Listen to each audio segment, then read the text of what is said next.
Ladies and ladies and gentlemen, welcome back to a brand new episode of the No ID Podcast. I have here comedian, host. I met this guy almost a year ago in a show in Yeah, Virginia. Almost a year ago in Virginia, man. He gave me a lot of game, and that 2 hours I spent with him. Um, I called it. I just know him as MT Bottles, man, the one and only. How you doing, brother? I'm good. I'm good, man. MT bottles. I tell people I host trivia down here, and I tell people in my trivia games, you can call me my government name too, which is Travis. But I don't know anybody who's listening to this right now, so y'all just stick with empty bottles until we get to know each other, and then we can move forward after that. So, Yeah, definitely. How did the start in comedy come? Like, how did MT Bottles form? man, really through good weed, good alcohol, and good genes. Like all good things do come together in this world. No, I comedy was not on the radar for me, man. I had no plans of really doing comedy. I host trivia down here in Wilmington, North Carolina, and I did that through the pandemic. I actually hosted online. I was hosting games for people all over the world, and I started hosting trivia games at bars like I'm at right now. Thank you. Someone just served me a beer at the bar that I host trivia at, one of them, and shout out to Seagate Bottle Shop. Boom, boom, boom. See it on the hat. Oh, Yeah. oh. Um, so I was hosting trivia one night, and a guy said I do a little comedy bit in the middle of trivia, and one of my players was like, "Hey man, you're really funny. You should think about doing comedy." I'm like, well, I've always enjoyed watching comedy. I've, gone to comedy shows, love it, whatever, but I really never thought about doing it. And he convinced me to go to an open mic at the main the comedy club here in Wilmington, which is called Dead Crow Comedy Room. And Mhm. he convinced me to go and do open mic. I did open mic. I did it for about 2 months. I felt like I was doing okay, getting laughs, and a guy booked me on a show 2 months later, and that was my first paid gig. And I had a great time doing it. And I said, well, if I can do this, then maybe I can get 30 shows in a year. And if I did that, I would felt like I did something. So I actually got 75 gigs in one Mm. year, and got invited to a couple of comedy festivals, and got the opportunity to travel and do and perform in front of some pretty large crowds, that kind of thing. So I said, well, shit, if I can do this and it's going like this, and that's what I'm gonna roll with it. So I just been grinding ever since. How is that grind? People don't understand that grind, that comedy grind of sleepless nights, late nights. It's like nothing I've ever experienced before. Um, I mean, if I'm being real with you, like it's just crazy to kind of think about. Like I used to perform music. I used to. That's where the name Empty Bottles comes from. It comes from my old rap name. My old rap name was Major Travesty, and I Ooh. did an album and an EP um, a few years ago. And so I loved the process of writing music. I did not like performing it live. I loved writing. I love recording. Love the studio. That's one of my favorite things in the world is to be in the studio. But getting on stage and performing my music was a whole other world for me, and that was not something I was prepared for, and it wasn't something I really wanted to do. Um, and I didn't figure that out until later. It took me a while to figure that out. But when it came to comedy, and when it comes to comedy, writing jokes, and everybody's process is different, just like it Yeah. is in life, just as it is in music. For me, I am not a writer who, with comedy, I'm not a writer who sits down for hours and just is pounding out jokes. I can't do that. It's not for me. Things have to come to me, and sometimes they come in large bursts, and sometimes it's one once every month. I mean, it could be that long. So and it could be just a small premise, like a thought of something that might be funny. And then in some cases, it's like a fully formed, fucking joke. But dealing with that, and then you put that on top of your everyday life, where you're trying to, move your feet and make money. And for me, hosting trivia in multiple places, trying to be successful with that, going to open mics, getting my work in, and then doing shows, it's a grind. It's heavy, and if you're not if you're not emotionally intelligent enough or strong enough for it, it ain't for the faint of heart. That's for sure. No, it's not. It's really Yeah. not. Like when I saw you the first time in August last year, you hosted Mm-hmm. the shit out that show. Mm. Like you kept the energy. In my opinion, you kept the energy up. I wasn't even supposed to be hosting, bro. I was supposed to be on that lineup, and the dude who booked it was supposed to host it, but it didn't work out that way. And I was told last minute, and I'm just glad I was able to do something special. And it was funny because we were getting to meet you. I, Mhm. all he said that we're gonna have this comedian from that area, from the Chesapeake Vibe Beach area, up there, and so it was I was oh that's family, cool, all right, straight, and then you got up there and you happened to be funny as hell, and it was perfect too because your style of comedy, it was such a nice compliment to what we had going on, especially for myself. I mean, we both were at that show. We know how it went. Yeah, we do. We definitely do. No comment. You know what I mean? Yeah, it was a different experience. But I really dug what you had to offer, and I was like, that's it's a vibe off jump. So Yeah, um, man. Comedy is a passion, bro. I've been doing this shit 4 years, man. If I tell you like, oh, I want to stop, want to quit, it's been times. Like for people that don't know, we actually tried to record this last Monday or 2 Mondays ago. The following Monday, I actually had to go out of town for a competition. I was like, all right, and I don't know if anybody's ever lost a comedy competition before, but you're so fucking dejected. You don't want to do nothing. Like I took the train. I took the train home, and I was like, man, I don't want to go home to this shit. I gotta go back to work. I gotta go back. I gotta go back to my W-2 job. yo, and the crazy thing about what you're telling me is, um, I was in Port City Top Comic. I was in the finals the night before we were supposed to originally record this. So when we tried to record this before, I was already depressed as hell, and I didn't want to do this. And I was like, you know what, fuck it, nah. This is a chance for me to come back and be funny because I was mad as hell that I had such a bad final round. And then the following week, I see your ass going to Connecticut to go do. And it's funny, you were at Mohegan Sun. I did a show at Mohegan Sun a few months ago, on that same stage at Comics Roadhouse, and but I wasn't in no competition, and I I know how you feel because that's the worst. Like drive, my competition was like a couple miles from my house. You got to ride back on the train with your thoughts and nowhere near the amount of money that you thought you might have. So yeah, I get it. Oof. Yeah. Mm.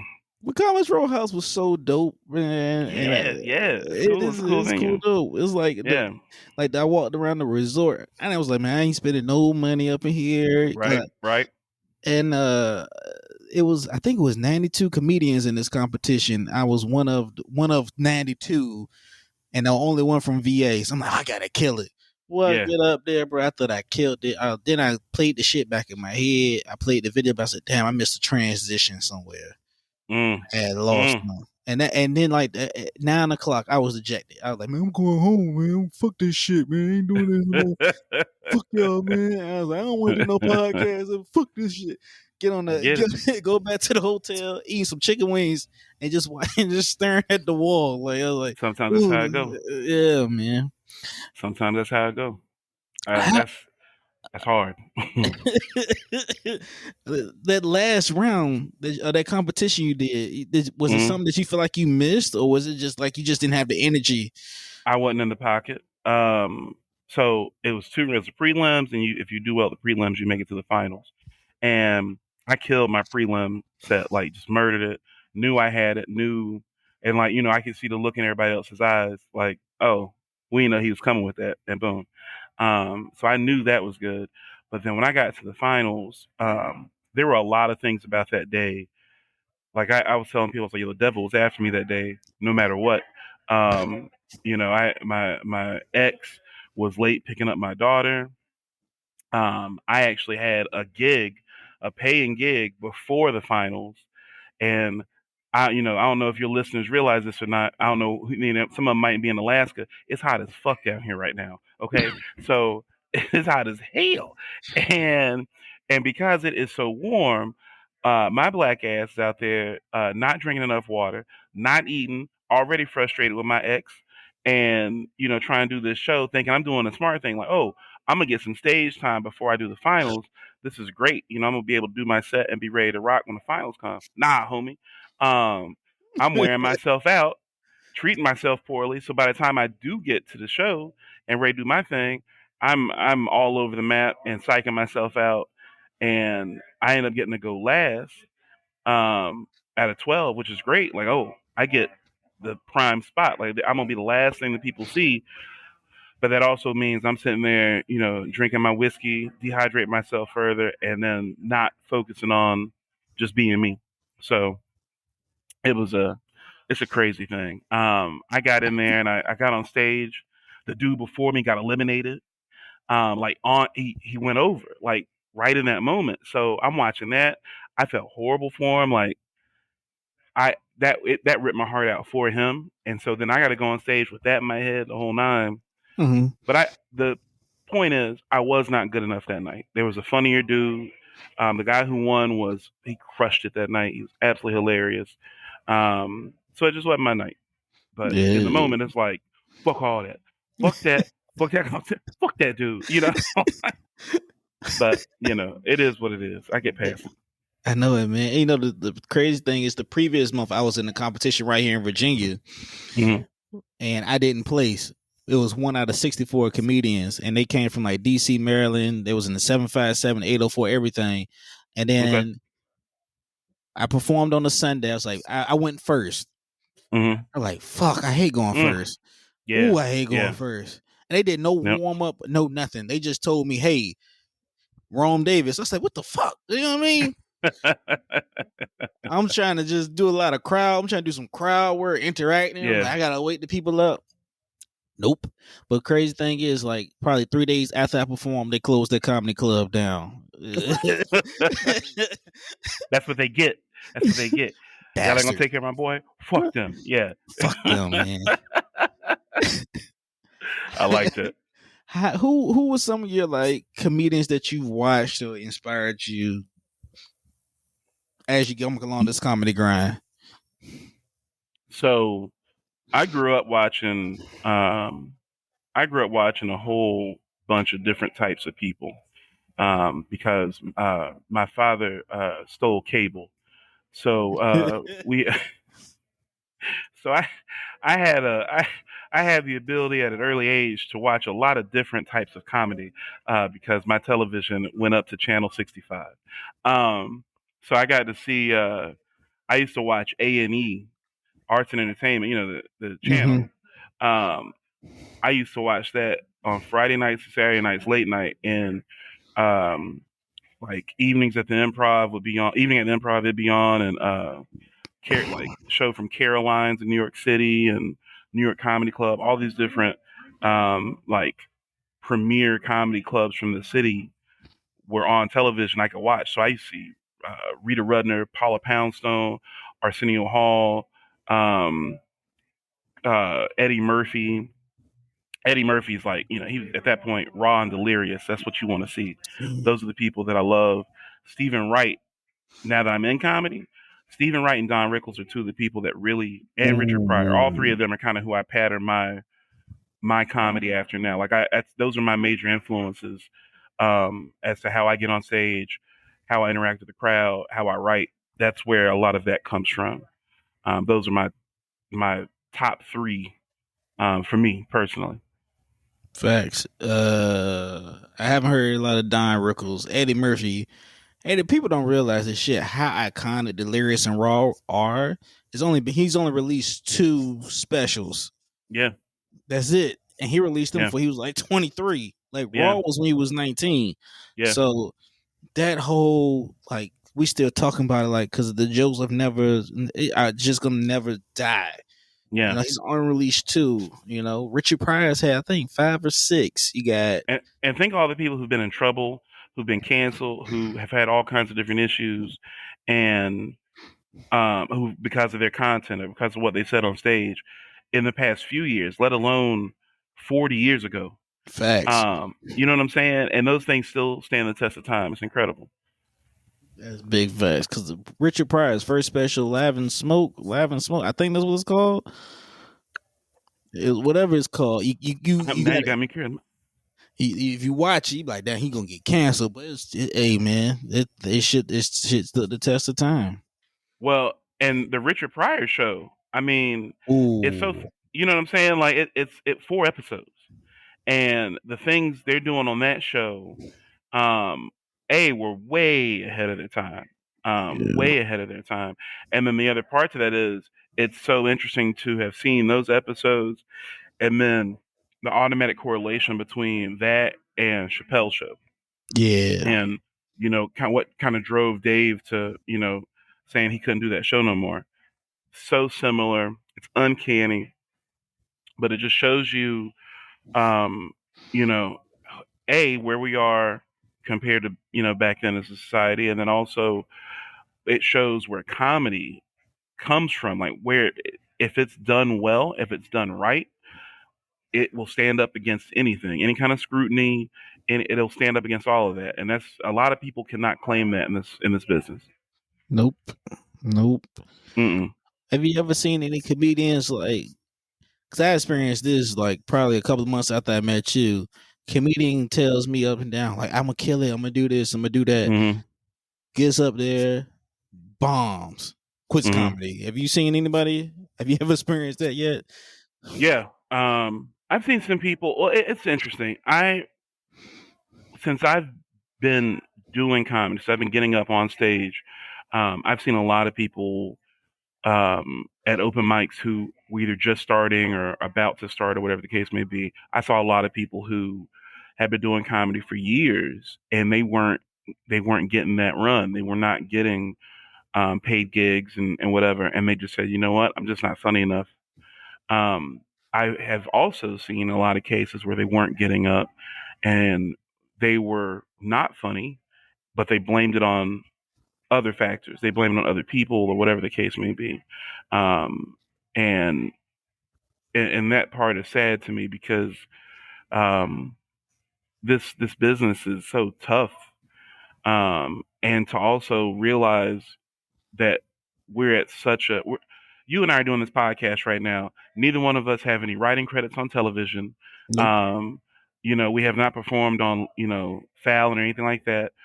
There's none of that for us. We're down here doing what we gotta do in the trenches, and there are so many levels that are above us. And even when you do make it to TV, there's still so many more levels above that. Um, it's and that's the hard to fathom part, and that's also like the really cool part about this and what we're able to do and how we can handle this. So people make me laugh when they're just like, you know what, fuck it, um, this isn't for me. I'm like, well, if you got into this, you had to know initially like this is one of the toughest things you're gonna ever fucking do. So The most toughest thing, and people think it's like a madhouse what we do. Like we crazy with lunatics. I'm like, no, I love it. I love it. I love it. I genuinely love it. I didn't get paid to go to Comics Roadhouse. I just yeah, pretty much just took the gamble. yeah, shoot that Definitely shot. get paid for. Yeah, I did definitely get paid for that August show, but I definitely killed my 10 minutes that I got though. You didn't get paid for that show, Hell no, he told me he wasn't gonna pay me. and you still did it. Wow, look at you, look at you. That's You wanna impressive. know? Before we wanna know why? Because I wanted to fuck y'all up on that microphone. I can appreciate that. I can appreciate that. I can. That's the way you approach it the same way I do. Um, I don't care if I'm hosting, if I'm the middle, or if I'm heading. I don't care. I'm trying to murder everything in front of me. Like I don't. I I am respectful to I'm fortunate enough to feature for some pretty big comedians down here, Hmm. and I've worked with some real absolute killers, some real heavy hitters, and I'm respectful.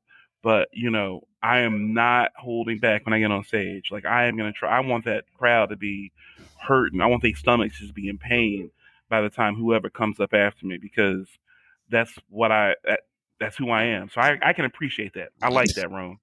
I'm glad to hear that from you. That's why I like you, motherfucker. That's That's why why I I like like that. you. I Yeah. like you. Yeah, I saw the ad on Facebook and Instagram. So I saw y'all was coming up the street. I was like, oh, I'm gonna fuck them up. I'm gonna see if I get Yeah. on here. I don't care if I'm getting paid or not. I like that. I'm gonna I fuck like them that. up with my phone. Yeah. When you gave me a run, you gave me a hard run when you warmed up the set.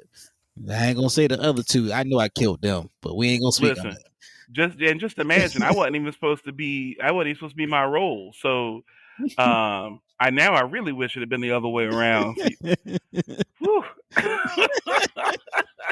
Damn. Mm. I get it though. I like it. It's friendly competition, ladies and gentlemen. This is no personal beef between me and Oh, MT. absolutely not. No, no. It, that's also what makes a good show. Um, you know, I love this show. I've never seen you ever seen the show Crashing, the Pete Holmes HBO show Crashing. Nah. You need to watch that show. I try to tell her because that show is really really good. Now, some people are Pete Holmes fans, some people are not. The show itself is about kind of his start in comedy, but it's all the stuff that's on the periphery that really makes it because you get to see some, some real true to life experiences in there. And one in particular, um, it's him and T.J. Miller in this. Sorry, Pete Holmes, T.J. Miller, and uh,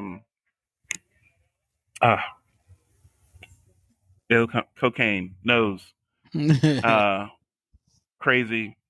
I can't think of his name right. I don't know why his name just anyway. Two very big time headlining comedians are arguing with each other about who's going to headline, and they're like, "Well, I'm the headliner. Well, I was hired as a headliner." Blah, blah, blah. And one goes out and tries to murder the crowd and does like an hour and a half, and then T.J. Miller comes out and does an hour. They're just trying to go at each other's throats, and I like that because the crowd, all the people who benefit the most out of that is the crowd, and that's what you want. You want them absolutely laughing, having a great time, and if that's the case, you did your job. That's big facts. That's big facts. Is there a big comedian that you've worked with already that you've been like starstruck? Like you like, damn, I can't believe I'm actually in front of this Starstruck. guy. Starstruck. Yeah. Devin Walker. Oh, Devin Walker. yeah. The crazy thing about Devin was that I I opened for him and I got to have he was one of the best talks, one of the best hangs I've had with a comic. We got to chat for a good long time, and he was telling me because he's younger than I am, and he was like he told his manager he wanted to take on headlining gigs wherever, whenever, money didn't matter.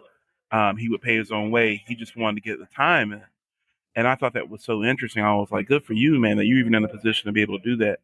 And when he got on stage, like he's so chill. Mhm. He's such a chill dude.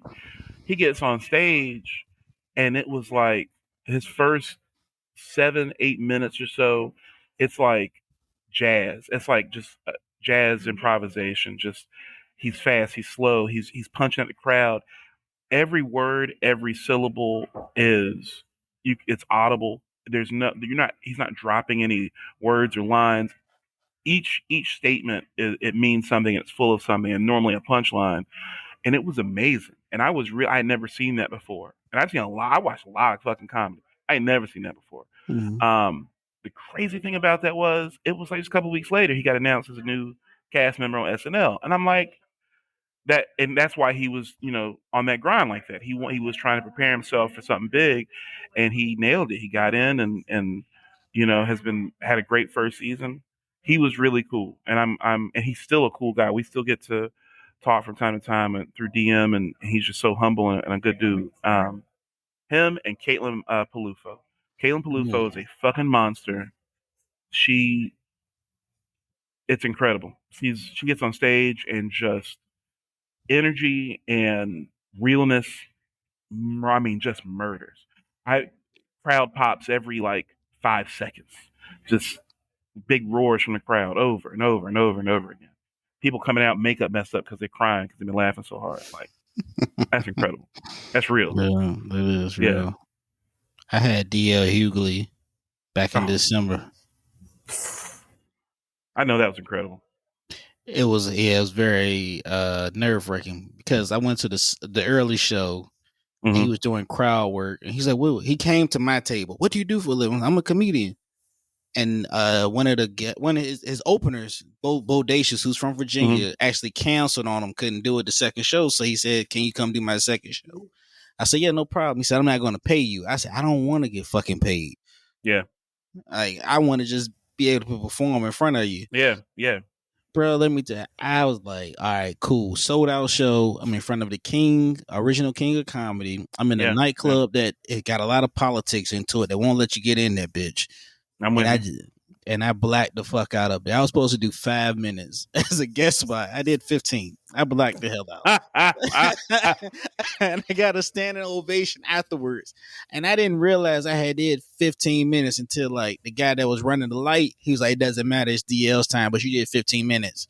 He said, "It's okay." So I had blacked the hell out.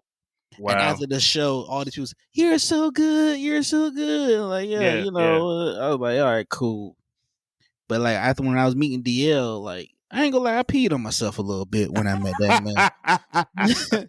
A little bit of this a tinkle of pee came out. You know what I mean? I was like, nah, ain't no fucking way this is DL Hugo. I ain't gonna hate. The man shook my hand like he introduced him. "My name is Daryl." I was like, "Who the fuck is Daryl? I know DL." Wow. Hell, I didn't even know his damn name was Daryl. So shit. I'm like, nah, man. No, it was amazing though, bro. Like that's on my resume, so I'm That's good. wild. Yeah. That's Yeah. good. That's real. So we keep the interview short because Cool. Cool. yeah, man, because we gotta get attention span. And I'm gonna let you know, I appreciate one, you coming on the show, two, the patience. Because the first interview we had some troubles with, and then the first interview, if I think about it, I think you was in the dark, just chilling I somewhere. was depressed, nigga. I was depressed. I was hurt. I was in my feelings, bro. Yeah, I was in the dark. Shit. Whew. I was hurting. Oh man, I was like, what the fuck? I was like, man, I swear I didn't want to do it the other day. I wanted to I do it get it. yesterday, but I was like, I gotta do it, man, because I ain't released shit out. Because I had all them fucking auditions this year. And I was like, I oh get it. Lord. But anyway, I know hopefully what you're saying. I could be there with you at Dead Crow Comedies pretty soon. Yeah, we're gonna make that happen. I'm gonna get you down here no matter what. I already got you booked. So My man. we on Uh, it.